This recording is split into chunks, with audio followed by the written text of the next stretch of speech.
How's it going, trainers? Coming at you with some Greninja Marshadow action today. This core has put up multiple results in the community-run tournaments, and I think this far-fetched Marshadow Hitmonlee core that I've really been enjoying is very splashable with a variety of supporting Pokemon.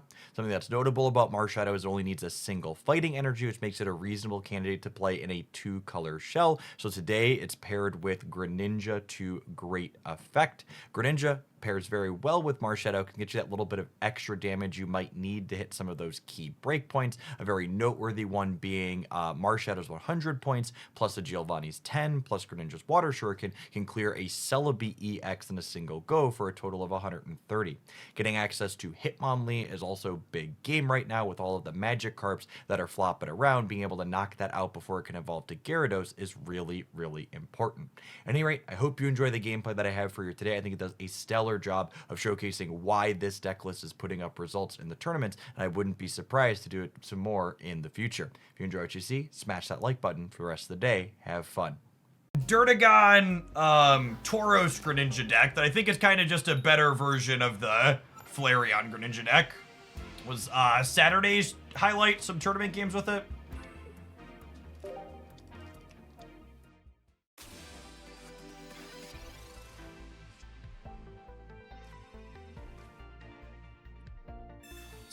This is Marshadow Greninja. We got a couple of ducks in here as well. And then a Mew and a Hitmonlee alongside some Marshadows. Marshadow notably attacks with a colorless, so it can play in two colors reasonably, I'd wager. Let's get Mew down here too in the Mewtwo matchup. We'll want that for sure.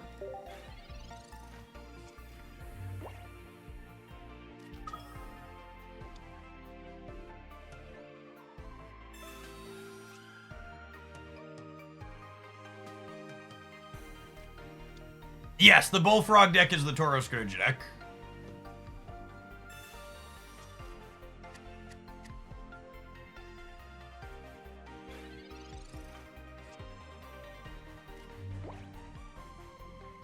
Now the real question here is, do I start attacking the Ralts or do I just start charging up the Mew? I think I want to attack here, but it could be wrong. Attacking here is a lot of upside if I top deck the Greninja though.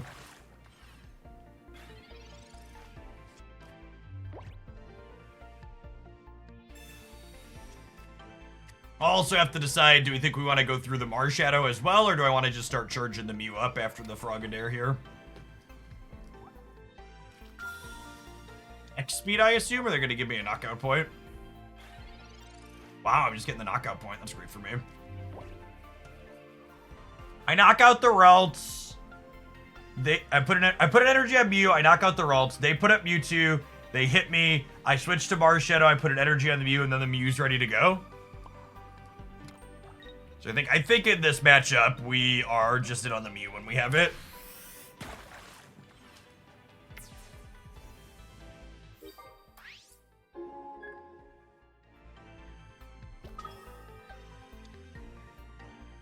With the Giovanni in hand here, it means even if they're on blue, the Mew is blasting through this Mewtwo.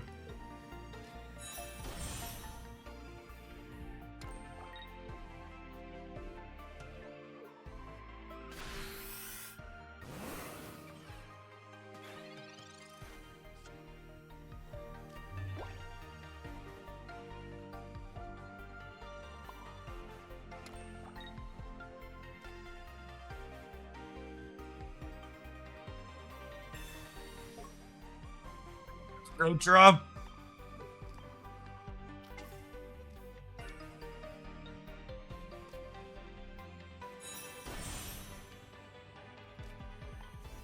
Start Water Shuriken their Mew in the back here.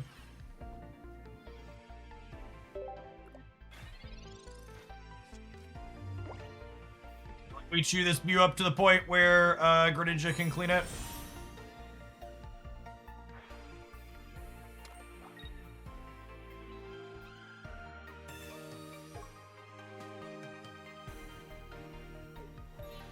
It takes Mew 2 turns to get through Marshadow here. That's going to be too long for them. So we'll tap this to 90, and then with the Giovanni, Greninja Water Shuriken Miss Slash clears this from 90 next turn and we win the game. I don't see an avenue of victory for them from here. This card is such a good design. What an awesome addition to the game.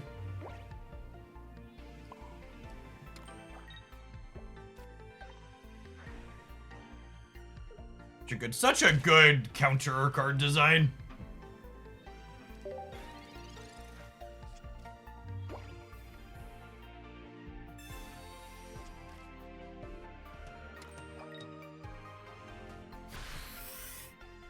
X speed is needed. No, I'm just assuming they're knocking out the Marshadow.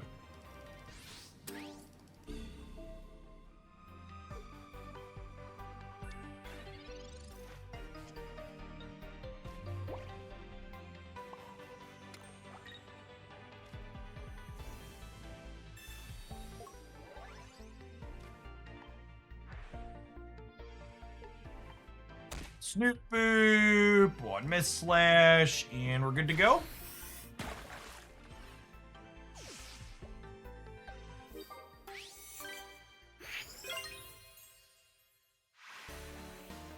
People asking for deck list specific. Like the new Exeggutor, I think is a great way to mitigate 2 color variants. I like that design a lot.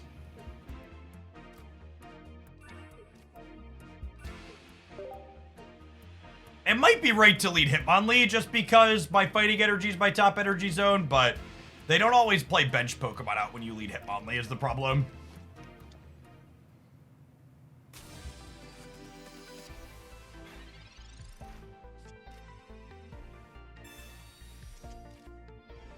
Can you give me advice on how to become a successful YouTuber? Yes, don't quit your day job. There is absolutely nothing you can do to guarantee success on a platform like YouTube. If you want to eventually succeed, you just need to show up and post a video every single day and hope at some point the great algorithm gods that you have no control over blesses you. Almost everyone I know in this industry that found success on YouTube as a platform tells a very similar story. They kept doing the same thing they'd always done, and then suddenly their videos had a bunch more views because the algorithm decided it was going to finally promote their stuff.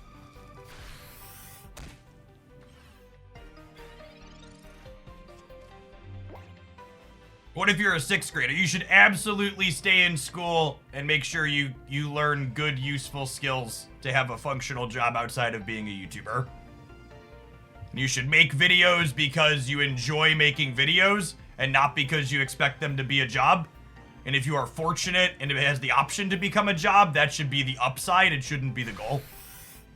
If you go into the idea of making videos on the internet of this is going to be a job for me, you're likely going to be very disappointed with the outcome.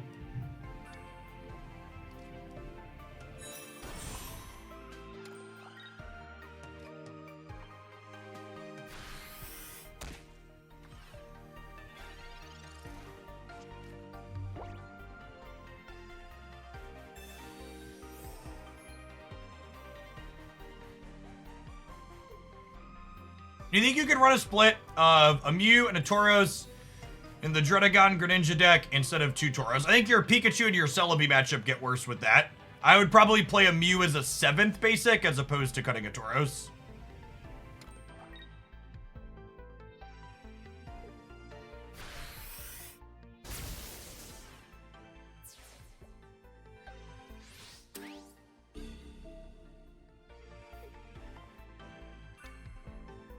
All right, with the Giovanni here, we could be in trouble if they have a bench Pokemon plus a Giovanni of their own.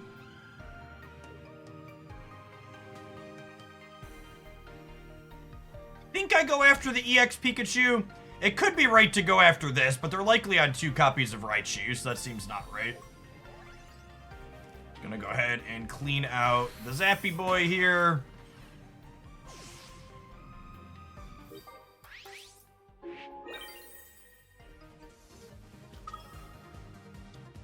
Merry Christmas, Els.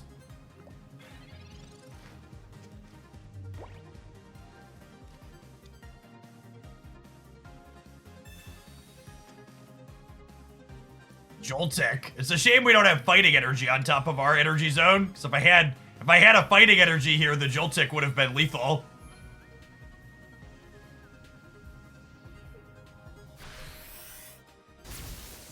Would have been able to Water Shuriken plus Hitmonlee.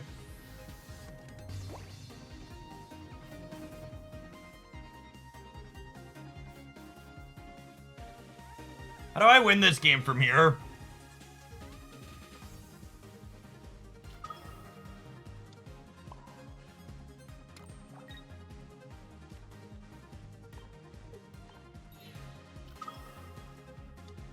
They haven't evolved the Pikachu yet.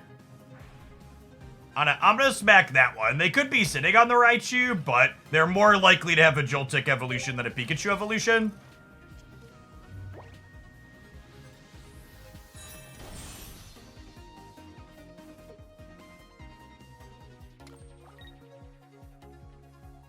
Yeah, if the opponent doesn't have the evolution for Pikachu here, the game is over.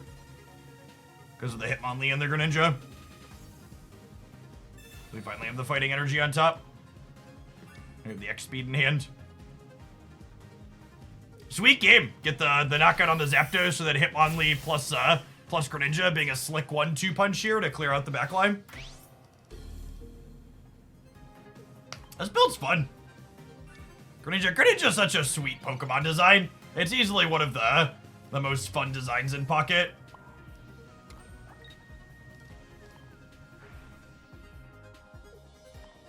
Reach right onto the back here and clean you up, shall we? One stretchy boy.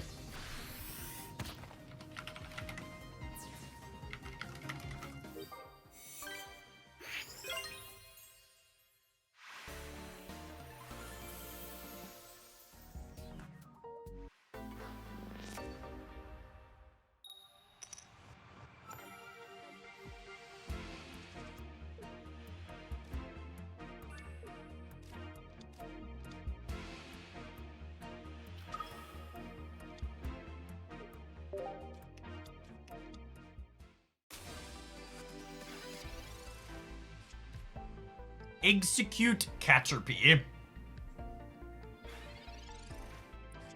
It's honestly probably bad for us.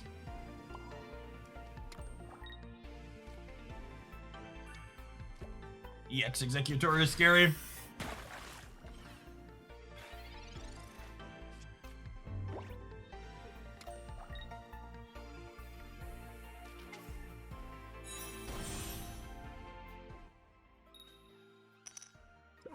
Asking earlier, like, what decks do these Marshadow decks not want to run into? I think these Exeggutor decks is actually the answer.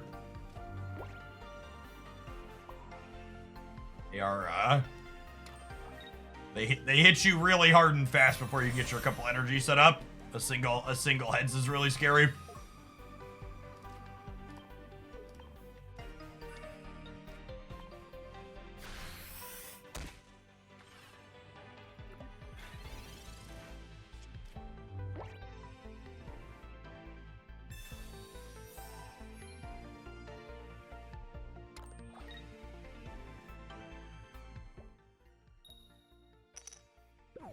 Extra Tails here is real good for the home team.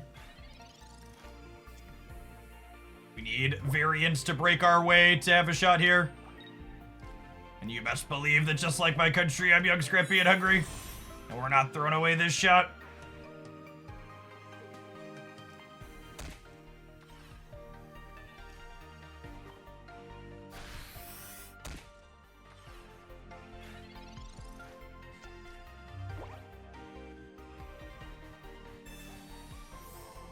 I think it's safe to assume they have 2 potions and 2 Ericas in their Butterfree deck.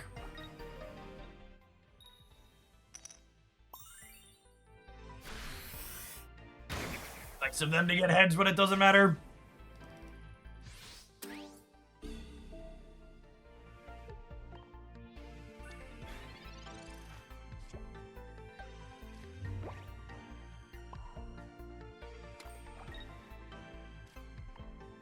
Do we get a Tails on this next one?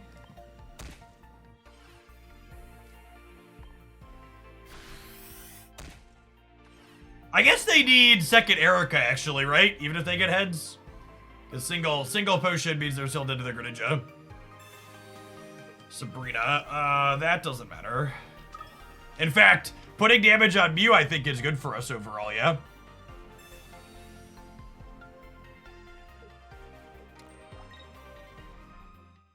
Alright, so we're done here.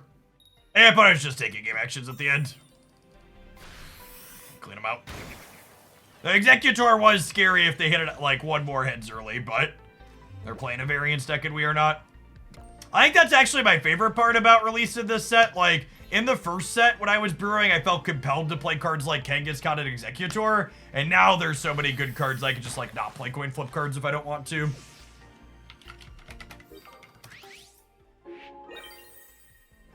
Even, we played Machamp the other day and got to play Aerodactyl EX. Felt much better than having to play Marowak.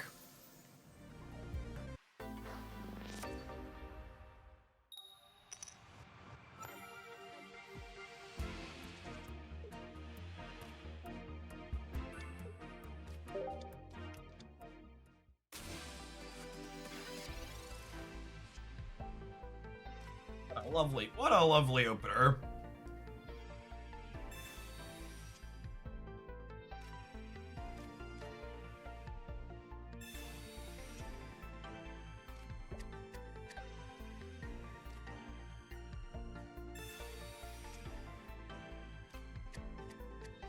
Definitely one of each of these. I don't think we're committing to the third bench slot yet.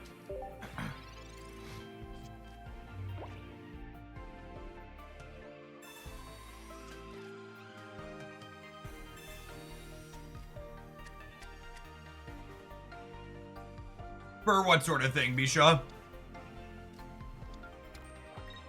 Pidgey Golem? I'm listening.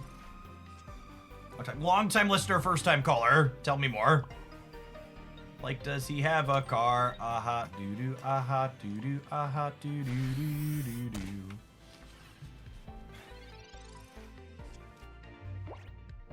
These Marshadow single knockout point decks really reward you for having proper threat assessment. They're not just the purely linear, I power up my attacker as fast as possible and then put my cannon in the active slot and blast until I win the game.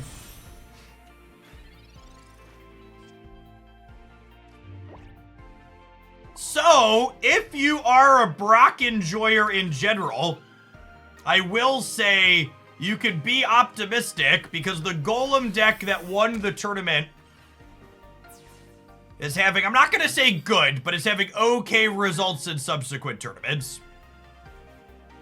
It's been right around that 50-50 mark on its win rate.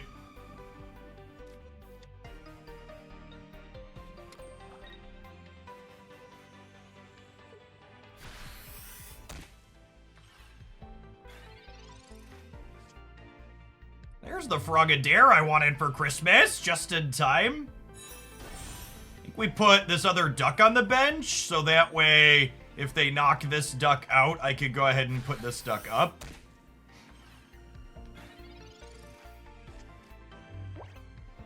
The Golem deck, I don't understand playing Drud over Kanga. So Drud's a better card than Kangaskhan, because it doesn't need an energy to deal damage, and it retreats for 2.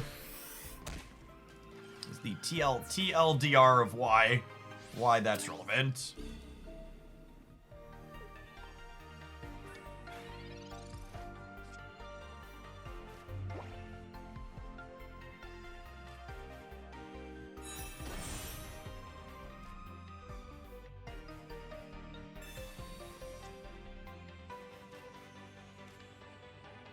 Sabrina gets us the win here, yeah?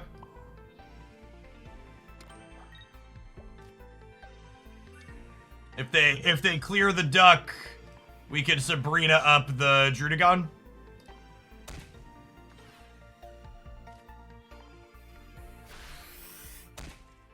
I doubt they have anything that survives a Marshadow plus Greninja hit here.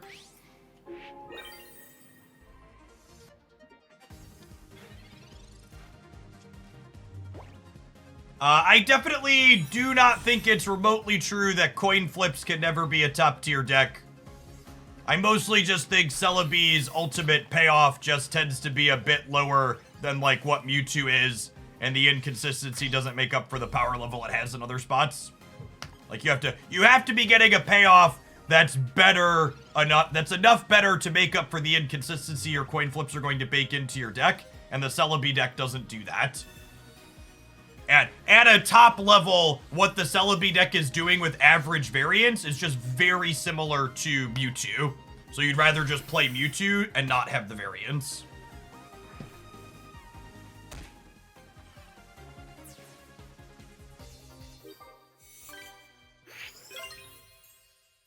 It's like, what's a good card? People keep talking about Alakazam being a card that seems good right now. And Alakazam is a card that when everything comes together, it's pretty reasonable and solid. But the problem with Alakazam is that while it's solid when everything comes together, just being solid is not good enough to make up for the fact that your stage 2 deck is inconsistent.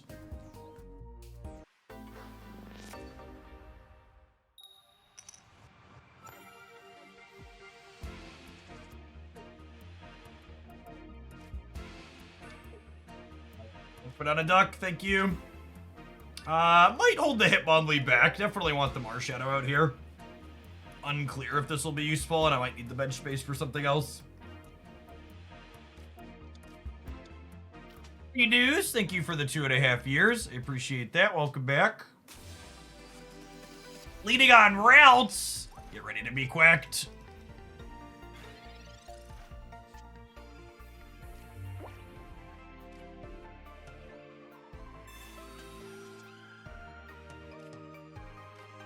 Definitely want Mew in this matchup.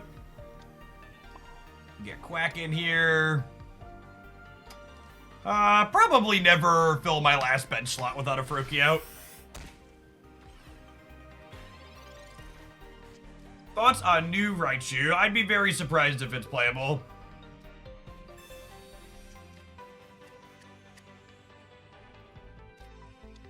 Ooh, last season Mewtwo gamer.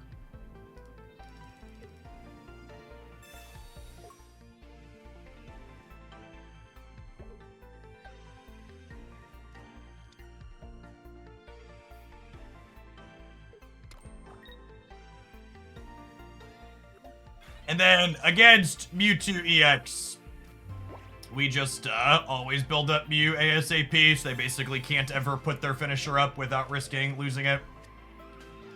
I think I chill on this to play around red card, because I don't want to draw until I can play the Frogadier out.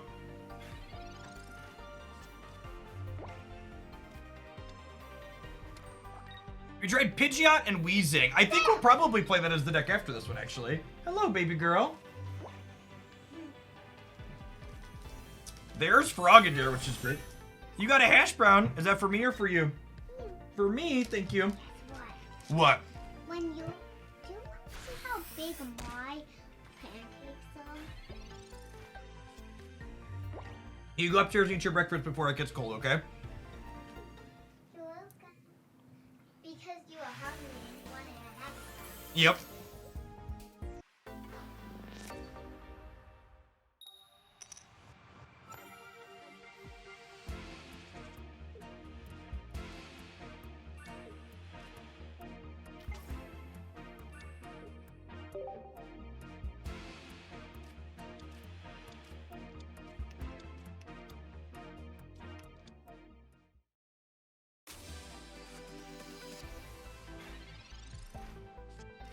I'd actually go so far as to say, Gap, I think the smaller sample size data we get from Pocket is more meaningful than all of the tracker data we get out of Snap. Even though Snap has larger sample sizes.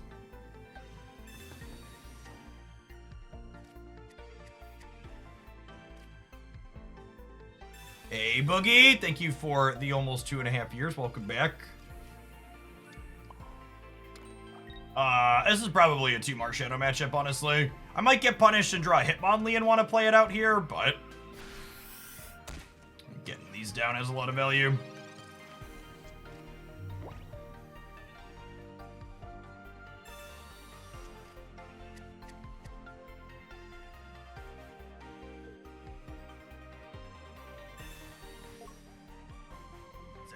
This is the punish for if we find a Hitmonlee. Although if they don't have potion, it'll just chill on their bench anyway, so it's probably fine. Wait, they're putting up... They just have like another X speed?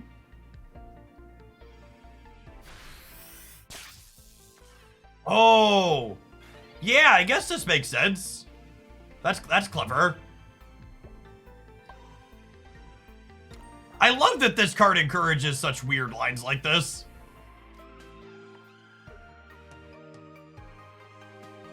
I could have just retreated to this.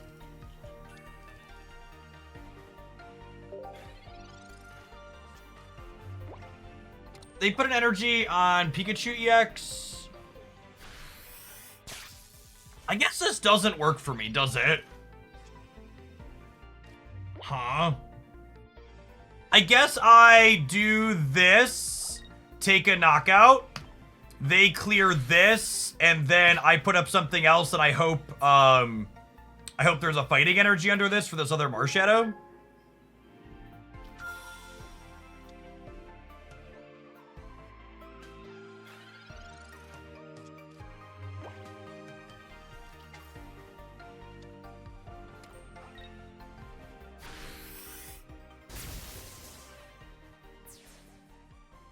There's not a fight. This is the inconsistency part of trying to play two colors. I need a fighting energy under this to have a shot here.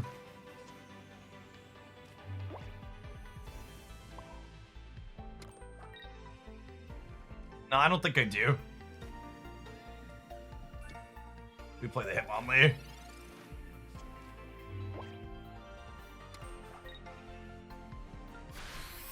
Oh, honey. Johnny's about to learn about their Marshadow matchup in real time.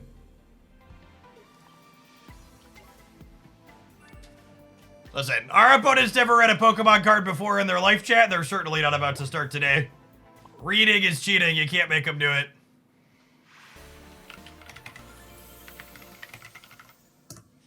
I think we were ahead there, but there was gonna be a lot of bobbing and weaving to get across the finish line. You can get progression just by tapping login. And if you want to play, you can play a bunch and the game is good, but we're not going to make you play a game if you don't want to. It's a very refreshing way to have free-to-play games structured.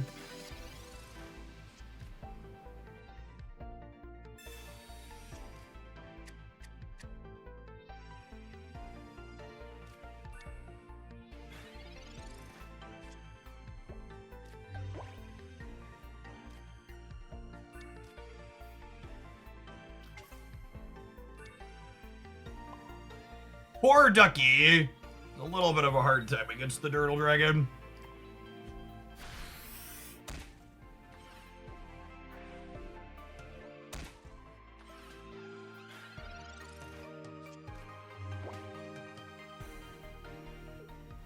I think ranked would be healthy for this game. I don't think ranked is healthy in any game. I think ranked is an awful hamster wheel that generates the negative feelings I was literally just talking about having while playing Marvel Snap.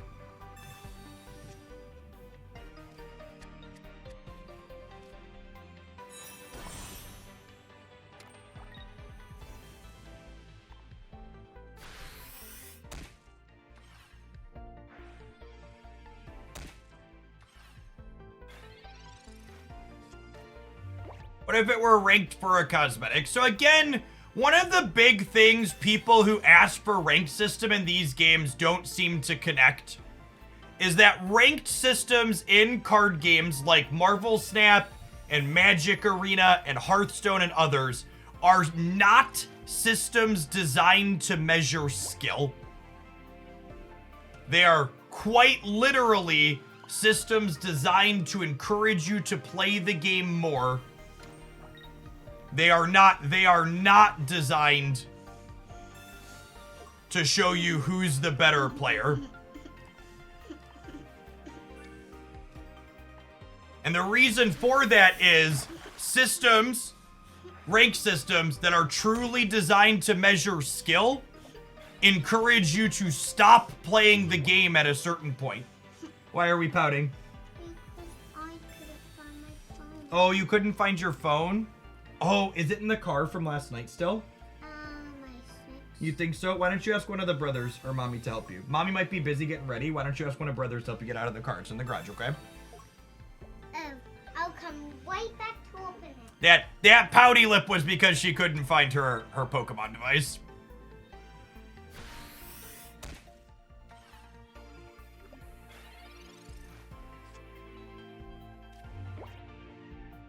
It was really funny.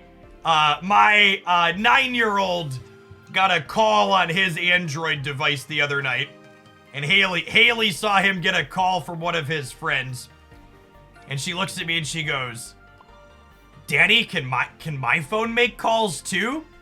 And I was like, "Well, who would you call?" And she said one of her other 4-year-old friends, and I was like, "Well, most other kids don't have phones." And she goes, "Oh, only special kids have phones?" And I was like, "No, only spoiled kids have phones." And she looked at me and she went, "Daddy, not all kids with phones are spoiled. Some kids with phones are just happy kids." And I was just like, good lord. And for reference, my 4-year-old's phone doesn't have a SIM chip in it.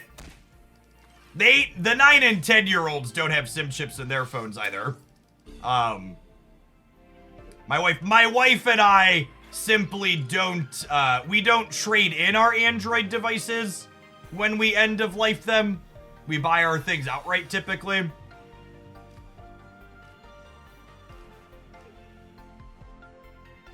So they have our old devices. To start, honestly, I think I'm gonna start Water Shuriken this one. Because that's the one they're building energy up on. So you're saying Haley's spoiled. All of my children are incredibly spoiled. They have literally all of the things I wish I had as a child and did not.